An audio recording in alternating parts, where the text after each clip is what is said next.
Yes, I'm still alive, you guys. I have just been so off the grid. I have been busier than ever. And, you know, I was just talking to a friend. I feel like there's two ways that we fill our days up. The kind of busyness that is selfless, like you know you're going to be stretched, but you sacrifice because you want to help others. And that could be ministry or family or doing something fun for your kids, even though, oh my goodness, it's going to make your life so much harder. So that's been what my week's been filled with. All stuff for other people. And it's been great. Praise the Lord for a good flow with no bumps on the road, because I was able to do all of it, pull it all off. But man, busy. I did have to sacrifice working out the whole week, which was a little bit of a bummer, but it's okay. I'll just pick up where I left off. I already worked out today. I'm actually thinking of doing another workout routine because I have time, and I worked out very short when I did work out. But I'm getting a snack ready for my hungry boys.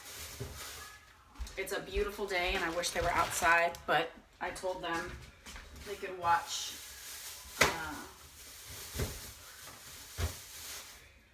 an episode of Andy Griffith. So they're watching that, and then we've got like 4 hours of daylight, so it's not a big deal. They can just go outside after. So what have I been so busy with? Monday last week, very unusual day. Very, because usually work does not take up much of my time. But we were celebrating. Well, first of all, there was a random local event that I went to for Juice Plus, which is, I didn't have that in my schedule till Saturday, 2 days before, which is fine. That's enough notice, but I already had stuff going on here at my house for Juice Plus that afternoon. So it turned out that my whole day was full, and that's fine and great. It was just different. And I was not prepared for how I was not going to have any time for my children, and that did not feel good. But I already had the zoo planned for the next day, which was so timely. The Lord in his sovereignty knew I would need that complete and just one-on-one undivided attention interaction with my kids, and I had planned that for like 2 weeks before, so I took you guys along. That was last week. Then Wednesday, my mom, who's been gone for the last 3 months, came back, and she injured herself while away, so I cleaned her whole apartment and cleaned my house while I was at it. And she came home, and I was, helping her unpack. Then the next day, we had a food truck event on Friday night. So the next day was Thursday. So I needed to do shopping for her, for me, and for the business, grocery shopping. Did that. I also got the food truck ready, which involved cleaning it, stocking it, making sure everything was working, all that good stuff. And then after I did all that, it was late. That was my longest day, my Thursday. I was beat, but got everything done, so I was happy. Then Friday, we had co-op. I was so glad because my kids needed to see somebody. Oh, I know why Thursday was also so busy, because I, for my children's sake, well, one, I met with a neighbor, ministry reasons, and I didn't want to cancel that. So I did that anyway, even though I knew how crazy my day was. And then for my children's sake, I took them to this fun gun safety class for kids that they did at the library that day. And that library is 30 minutes away. So it was an hour and a half to 2 hours taken up with that, which is fine. It was just, I needed those 2 hours, you know. So then Friday was co-op, which was great. But then as soon as I got home, and we did co-op like at a farm, a friend's farm, which was so fun because my boys got to fish. And we actually brought home a bass and ate it last night. It was delicious. And just play. And it's almost ready. I'm getting it ready. You got crackers, peanuts, peppers, and hummus. That's enough for me. Okay. Thank you. You're welcome. You're very welcome. Here, can I have a thank you kiss? I love you. Do you want me to hold one of them for you? Sure. Okay. Hold on. Okay. So, Friday, farm, co-op. Came home, straight to the food truck event, and I was there till 9:30. So, Saturday rolls around, you'd think it's over, right? No. I planned a welcome home karaoke party for my mom, but I made it so low key. Like, it was not hard at all to be prepared for it. I made popcorn. I bought paper plates, cups, napkins, paper forks and spoons. I made this punch that was, I've never made it before. I looked it up on Pinterest, but I've seen people make it at baby showers and stuff. It was like a liter of ginger ale, a liter of punch, a half a gallon of sherbet, and a can of pineapple juice. And you mix it all up, and then I put it in a big punch bowl. So I had the popcorn bowl, the punch bowl, all the paper stuff, and I bought 2 little things of Ghirardelli chocolate squares and put them on a plate. That's all I did as far as food. My house was tidy. I did not clean the floors because kids were coming over. And it was so fun because it was karaoke. So we have Apple TV, right? So we were able to put our YouTube on our phone to be on the screen for Apple TV. And then my husband has this big guitar amp. So we connected that to the Apple TV. So the music from the YouTube was coming out of that speaker. The words of the karaoke were on the YouTube screen on our TV, and then my mom has a microphone and a little mic amp that we plugged that into. So it was pretty awesome. We had a great turnout. Everybody brought snacks to share, so we had tons of food, people everywhere, kids everywhere, and everybody sang. It was, I mean, with the exception of like 3 people, everybody sang. So it was really fun. And then Sunday is always busy, you know, like even though it wasn't, I wasn't stressed at all. It was just full, you know. So today has been so chill, you guys. I actually went shopping at Target and bought a shirt. I mean, that's how chill it's been. I actually had time to do that. So we didn't do school, but we did all of our reading for the week today because we don't have much left anyway. We only have 3 weeks of school left because I've taken so many days off. It keeps on pushing back. So it's remained 3 weeks for like 5 weeks, but it's good. I had such good cushion that it's okay. It's not that big of a deal. So I'm glad about that. But we read about Christopher Columbus this morning, and it was so good. We could not stop reading. It was awesome. So that was really fun. It was, what is it called? This Country of Ours on the Baldwin Project online, free, chapter 3. It was fantastic. It was so good, and there's more to come. That's just the one chapter we read. So we read that. We read Burgess Animal Book, and that's all we really have planned for the week. But I'm still going to go to the library and get a Christopher Columbus biography and watch that. Read that. And hoping that Hero Tales, they took it off YouTube. I don't know what's up with that, but they used to have a Christopher Columbus one. All the Hero Tales used to be on animated Hero Tales on YouTube, and they're all gone. So that's a bummer.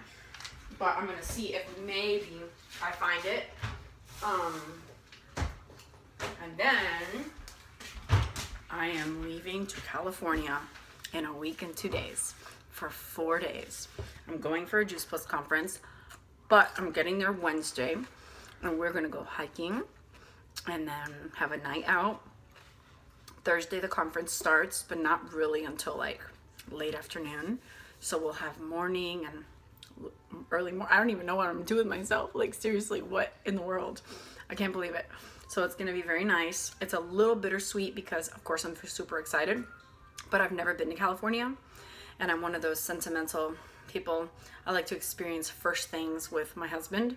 So the fact that I'm going to California for my first time ever and he's not going to be there is a little sad, but it's okay. There's tons more to experience in California than just one day hiking. So it's okay. I just need to get over it. I'm such a dork. And that's pretty much what's been going on for the last week. So I have not had time to read Becoming the Woman of His Dreams, chapter 22. But I'm thinking I might have time tonight. And I probably have time today, honestly, like after I work out and the kids go outside to play. Because I put a roast on this morning at like 9:30. So all I have to do is cook rice. I'm so happy. And right now I'm just going to empty out my dishes, put all these dirty dishes in there. They're watching a show. It's 4 o'clock. I'm gonna work out and then probably go outside and read my book. So catch you up, fast forward. And yeah, how are you guys doing? I've been laughing at a lot of the comments on my channel lately. There just comes a time where I need to not make videos, and I think this time landed well because I go through my cycles. You know, I'm a human. Did you know that I'm a human? Yeah, I'm a person. So like I do have emotions. I definitely have thick skin for all the negative things that people say. I really, really, really don't care. But sometimes I just want to like fight back, and it like takes everything within me to just be like, whatever. Why waste my time and breath on this person that feels the need to speak their mind regardless of how it affects anyone else, and not be the same way in return, right? So most of the time it's just like, oh, negative comment, moving on. But every now and then, ooh, I'm like, let me at him, you know, and I have to like, stop, that's wrong, I'm not gonna do that, you know.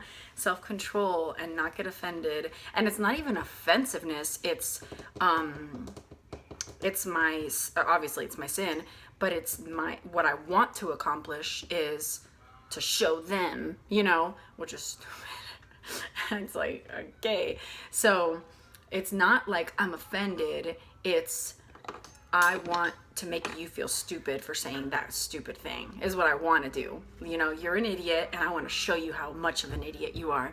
And that's totally unloving and wrong in every way, right? But don't we all battle that, you guys? Come on. Maybe not in the same exact way, but we battle sin and we battle our evil hearts. So I hold back and I don't say anything, and I just let, you know, it ride the wave, and then it's over and I don't even care anymore, you know. But it's been funny this week to see a lot of, you know, little comments that people have to say, and it's just like, anyway, I haven't really been into much lately because I've been so busy, but prior to my crazy busyness, I was really into reading Quiverful stuff, which I shared with you guys. And also I feel like, I don't know what it is, I feel like the Lord has like taken some blinders off, and helped me realize that even though I would have never thought that my standards were unrealistic for my children, they have been on many occasions. And so what that's helped me do better is be significantly more patient and understanding and loving and gracious. And what I've noticed is that the need to discipline has gone down significantly, which makes me like, man, my standards were too high, and 95% of the time I was probably having wrong expectations, like foolish, unrealistic expectations, and not being gracious enough with my children. Definitely not letting them get away with disobedience and disrespect. None of that. That training's been done. I mean, seriously, they're 8 and 6. That training has been done. They know they need to obey, and they know they need to respect. Do they mess up sometimes? Of course. But the picture of parenthood that we have through the Lord, our Heavenly Father, is what? He tells us the same thing over and over and over and over and over again, right? Yeah, he does. And we disobey over and over and over and over and over again, right?